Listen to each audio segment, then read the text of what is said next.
네, 여러분 안녕하십니까. 7월 26일 수요일 아침 매일 성경 묵상 함께 나누겠습니다. 오늘은 예레미야 9장 17절에서 26절 끝절까지 말씀인데요. 제가 앞부분을 읽어드립니다. 만군의 여호와께서 이와 같이 말씀하시되 너희는 잘 생각해보고 곡하는 부녀를 불러오며 또 사람을 보내 지혜로운 부녀를 불러오되 그들로 빨리 와서 우리를 위하여 애곡하여 우리의 눈에서 눈물이 떨어지며 우리 눈꺼풀에서 물이 쏟아지게 하라. 이는 시온에서 통곡하는 소리가 들리기를 우리가 아주 망하였구나. 우리가 크게 부끄러움을 당하였구나. 우리가 그 땅을 떠난 것은 그들이 우리 거처를 헐었음이로다 함이로다. 아멘. 오늘 본문을 중심으로 헛된 자랑에서 돌이키라. 헛된 자랑에서 돌이키라라고 라는 말씀으로 하나님 말씀 증거하겠습니다. 이스라엘은 돌이킬 줄 모르는 백성이고 하나님의 말씀에 정면으로 반역하던 백성이었습니다. 그러나 하나님은 예레미야 선지자를 보내서 끝까지 돌아오라고 이야기하고 있습니다. 앞으로 당할 그 참혹한 심판과 또 멸망에 대해서 안다면 지금 돌이키라고 이야기하고 있습니다. 헛된 자랑, 헛된 욕망, 헛된 세상의 꿈을 버리고 하나님 앞으로 참된 소망과 참된 신앙과 참된 자랑으로 돌아오라고 이야기하고 있는 것이죠. 그래서 오늘 첫 번째로 애가를 가르치라고 이야기하고 있습니다. 애곡하는 여인들을 불러 그 백성이 겪어내야 할 운명을 슬퍼하라고 하십니다. 그래서 여인의 그 애곡 소리를 통해 앞으로 이스라엘 백성이 겪을 슬픈 운명에 대해서 그렇게 미리 경고를 주고 있는 것입니다. 백성의 마음은 아주 단단한 그런 반석 같아서 깨어지고 또 하나님의 경고마저 우습게 여길 정도로 무사한 일 했습니다. 그래서 너무 마음이 딱딱해가지고 그들은 하나님의 말씀이 들어갈 틈이 없다고 이야기하고 있습니다. 그래서 하나님의 경고의 말씀도 우습게 여기고 무사한 일에 빠져 있고 또 그러한 무사한 일의 태도에서 깨어나라고 오늘 애곡하는 여자 또 애곡하는 여인들을 불러오라는 것이죠. 아까 18절에 보면 그들로 빨리 와서 우리를 위하여 애곡하여 우리 눈에 눈물이 떨어지게 하며 우리 눈꺼풀에 물이 쏟아지게 하라. 그러니까 회개의 시간들을 갖도록 빨리 그 경고를 주라고 이야기하고 있는 것입니다.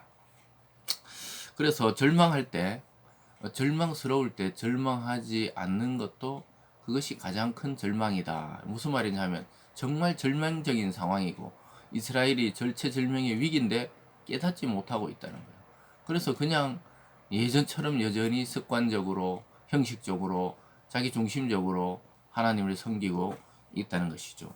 그래서 결국은 참혹한 심판이 임하는 날이 있을 거리라고 말합니다. 21절에 보면요.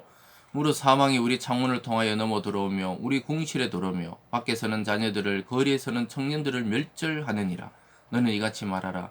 여호와의 말씀에 사람의 시체가 분토같이 들에 떨어질 것이며 주순하는 자의 뒤에 버려져 거두지 못한 곡식당같이 되리라. 아주 참혹한 심판의 현실을 보여주고 있는 것이죠. 그러니까 일반 백성으로부터 해서 왕궁에까지 모두 짓밟히게 될 것이며 또 그리고 사람의 시체는 분토 즉 그 사람의 배변 그 했던 그러한 것 같이 거름더미처럼 떨어질 것이라는 것이죠. 그래서 추수하는 자 뒤에 버려지는 곡식단처럼 여기저기 그냥 시체가 흩어져 있어도 그것을 거둬들일 사람이 없다는 것입니다. 이것이 바로 하나님의 무서운 심판의 참혹한 모습을 미리 이야기해 주는 거죠. 이렇게 경고해도 돌아오지 않아요. 참 사람이 한두 번이지 하나님이 이토록 경고해도 이스라엘은 지금 평안하니까 지금 먹고 살만하니까 지금 그래도 자기들이 뭐 불편함이 없으니까 돌아오질 않습니다. 그러다가 정말 이러한 심판이 갑자기 임하게 되는 것을 보게 되죠. 그러면서 오늘 마지막으로 하나님은 참된 신앙과 참된 자랑에 대해서 이야기하고 있습니다. 23절을 보면요. 여호와께서 이같이 말씀하시되 지혜로운 자는 그 지혜를 자랑하지 말라. 용사는 그의 용맹을 자랑하지 말라. 부자는 그 부함을 자랑하지 말라. 이렇게 말합니다. 자기가 가진 부라든가 용맹이라든가 지혜라든가 이것도 하나님이 은혜로 주신 건데 이걸 막 교만하게 자랑하고 있다는 것이죠. 그리고 하나님이 심판이 임할 때는 지혜나 부나 용맹이 자랑거지가 되지도 못하고 그것이 우리 인생을 지켜주지도 못한다고 이야기하고 있습니다. 24절에 보면요. 자랑하는 자는 이것으로 자랑할지니 곧 명철하여 나를 아는 것과 나 여호와는 사랑과 정의와 공의를 땅에 행하는 자인 줄 깨닫는 것이라. 나는 이 일을 기뻐하노라. 여호와의 말씀이니라. 그래서 하나님의 백성은 세상에서 얻은 부와 권력과 또 능력과 지혜 이런 것을 자랑하는 것이 아니고 진짜 자랑해야 되는 것은 하나님을 알고 있다는 것. 오늘날로 바꿔보면 예수 그리스도를 통한 구원의 복음을 안다는 것을 자랑하는 것이죠. 그것이 가장 큰 자랑이라고 말하고 있습니다. 그리고 하나님은 사랑이시고 정의를 행하시며 공의를 땅에 행하는 자들을 자는 것을 깨달은 것이죠. 여러분, 우리가 자랑해야 될 것이 있다면 하나님을 아는 것을 자랑해야 되는 것입니다. 하나님을 안다는 것은 여러분 역사와 삶 속에 계시된 그분의 주권과 통치를 인정하고 따르는 것입니다. 그래서 인간의 역사와 이 우주 그리고 저와 여러분의 개인의 인생사를 주관하고 통치하시고 다스리는 분이 바로 하나님 아버지라는 사실을 안다는 것이 가장 큰 지혜요 가장 큰 자랑이라고 말하고 있습니다. 나머지는 모두 헛된 거예요. 근데 여러분 오늘날 어떻습니까? 이것과 완전히 반대로 하나님의 이게 자랑하지 말란 걸 자랑해요. 부자는 부함을 자랑하고 권력 있는 자는 자기의 용맹을 자랑하고 또 똑똑한 자는 자기의 지혜와 지식을 자랑하는 이러한 엉뚱한 시대에 우리가 지금 살아가고 있는 것입니다. 그 전부 하나님 심판 때 우리를 지켜주지 못할 그러한 내용들입니다.